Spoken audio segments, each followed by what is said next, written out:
Hi, it's Lauren. Welcome to another Whimsy Stamps video. I'm going to be sharing with you how I created this fun pink and purple card using the new Elegant Butterfly red rubber stamp and outline die, as well as the Bendy Borders stamp set and the A2 envelope builder die set.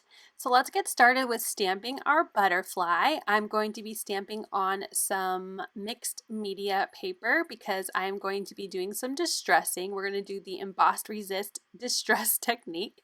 And I am stamping my butterfly image with VersaMark. It's a sticky ink that will allow me to emboss with it using some embossing powder. So I've stamped it in my MISTI so I can stamp twice to make sure I have lots of ink and good coverage. It's kind of hard to see a clear ink on white paper. I'm using some detail white embossing powder so I can really make sure that my image is nice and clean and clear when I use my heat gun to emboss the image. And once my image is embossed, it's basically just melting down that powder that has little bits of plastic in it, and that creates that embossed look.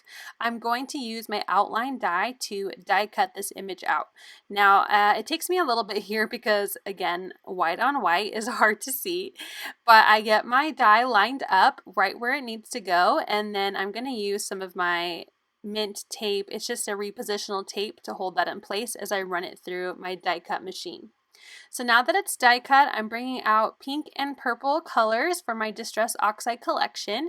You can see the colors listed down below along with all of the supplies I used to make this card. And I'm going to start with the pink in the center. I want it to kind of fade out into the purple along the edges of my butterfly wings. So I'm just using a distress brush and getting in there with that pink ink until I'm happy with it. And then I will pick up the purple ink and work my way towards the center of the butterfly. So now I have that vibrant purple along the edges, that vibrant pink in the middle, and then I'm going to blend in between the two colors once I'm done adding the purple. I want to make sure there is a nice transition between the two colors. And normally I would edit this out because you don't need to see me use a brush for 3 minutes, but I wanted you to see to make sure you understood how I combine the two colors. So now that those are done, I'm going to use my Distress sprayer, spray onto my butterfly, and then pick up the excess water with a towel.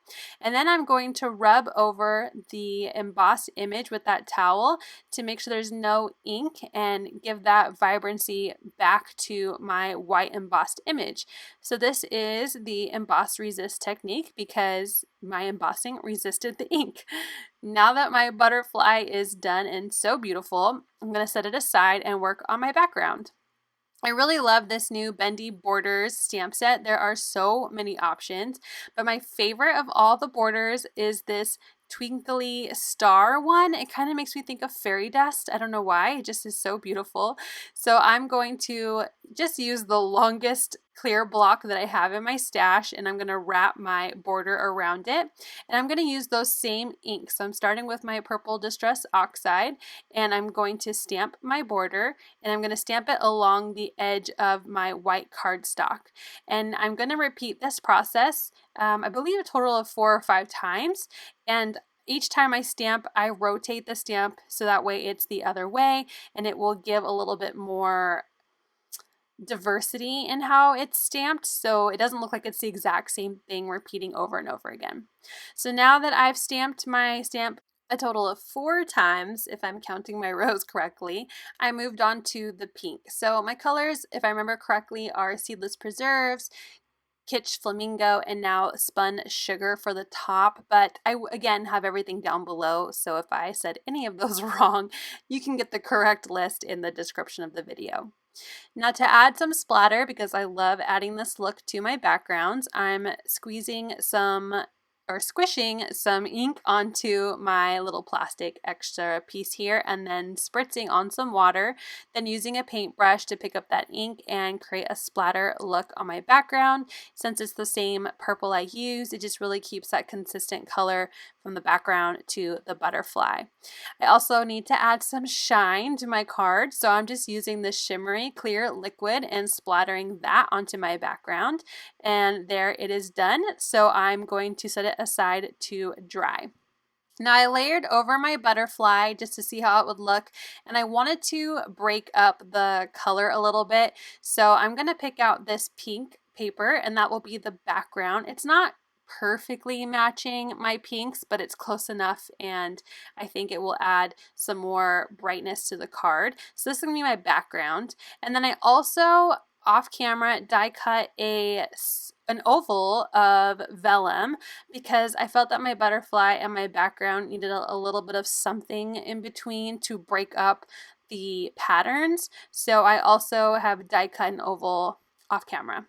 So now that my background is adhered to my card, I just used the corner of my MISTI to make sure that it was perfectly placed onto my card base since they were the same size. Now I want my background to hurry up and finish drying, so I'm using my heat gun to help speed that along because I am an impatient crafter and I want to keep going. So I'm also going to use my towel to pick up any excess water.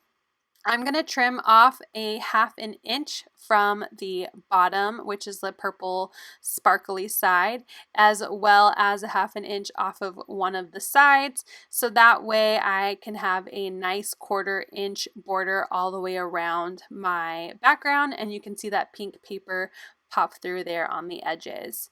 So now I can start gluing everything together. There's that vellum oval I was talking about, and my butterfly will go on top of that.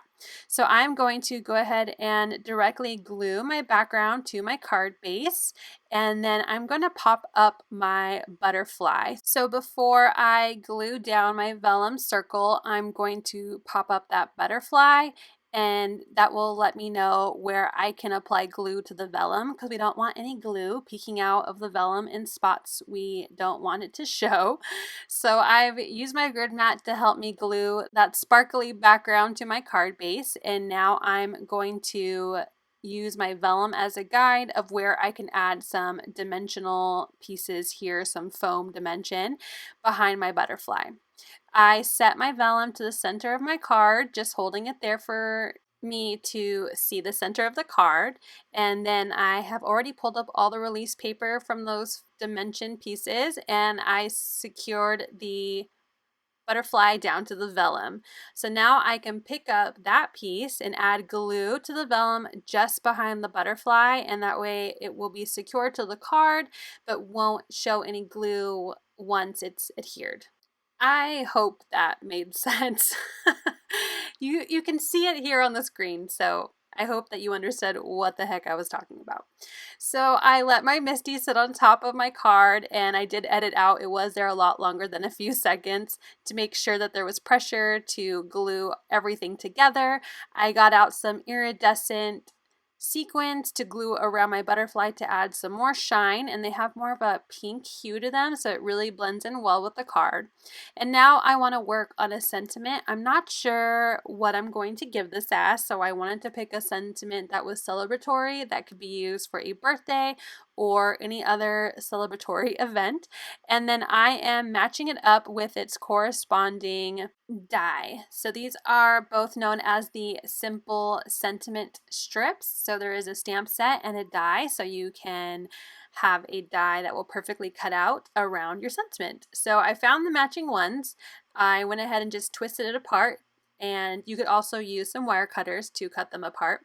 And I'm going to die cut my strip out of some mixed media paper. I've got my clear block, and I'm going to also emboss resist my sentiment so it matches the inside of my butterfly. So I use some powder to make sure that I don't have any extra cling of the embossing powder to my paper in areas I don't want it to cling to. And I'm stamping my sentiment using, again, that VersaMark sticky ink. I'm using my white detail ink again to emboss my sentiment. I really like using detail embossing powders for small images like this sentiment because I want to make sure that once it's embossed you can actually read it. And then I'm using my heat gun and my tweezers to melt that embossing powder down. And this time I'm just going to use my purple, that Seedless Preserves, to distress my sentiment here. I didn't really want to go into too much detail for this tiny little strip. So I'm adding color, just being careful not to get my fingerprints all over it, and then I will bring out my towel again and wipe off that ink on the sentiment. And it's really obvious here when I wipe it. I just think it's so great. I love this technique. So I have my sentiment strip ready to go. I'm just going to use this thin foam adhesive to adhere it to my card. So I cut a piece off. I'm going to apply it to the back of my strip and then pull off that release paper. And I thought it would look really great on the center of my butterfly. So bringing some of that purple in towards the center of the butterfly just helps it stand out, but yet still match everything on the card. So I've adhered that down as straight as I can using my grid mat to help, and here is my final card. So now I want to jump into how I made an envelope for this card. So I have the two main pieces from the envelope A2 Builder die set, and this creates the front and back of my envelope. I have this piece of 12 by 12 paper that I've had, I don't even know how long, from the days where I thought I would be a scrapbooker and am not. So I just cut them to fit around my dies so that way I could run it through my die cut machine. And now I am folding along those score lines for both pieces. So the front part just has that one flap, and then the back has two flaps on the side, as well as the flap that closes the envelope. So just using my bone folder to help reinforce those score lines. And now I'm going to adhere my envelope together. So I'm using some sticky tape and I'm placing it onto the flap for the front piece, and I'm going to carefully line this up. And of course I completely misalign it the first time and the second time when it accidentally stuck. So just, be patient with yourself and you'll eventually get it right like I did the third time. And it did peel up some of my paper on the inside, but you know what? No one's gonna see it because it's inside of an envelope. Now I'm going to add some adhesive to the flap that attaches to those small flaps, so just on the edges there, and then I'm going to pick away the excess glue that accidentally stuck out. And there is my envelope for my card, again sticking with that pink theme, and you can see it slides very nicely inside even though my card has dimension. And that is my card and envelope tutorial. I hope you enjoyed it. Again, you can find everything down below in the description that I used to create this card, as well as a link to the Whimsy shop so you can check out the new products. I hope you enjoyed this tutorial and you'll click that like button, and if you're new to our channel, we hope you'll subscribe. Make sure you also check out our Instagram, Pinterest, and Facebook group. We sincerely appreciate you taking the time to watch. Have a good day!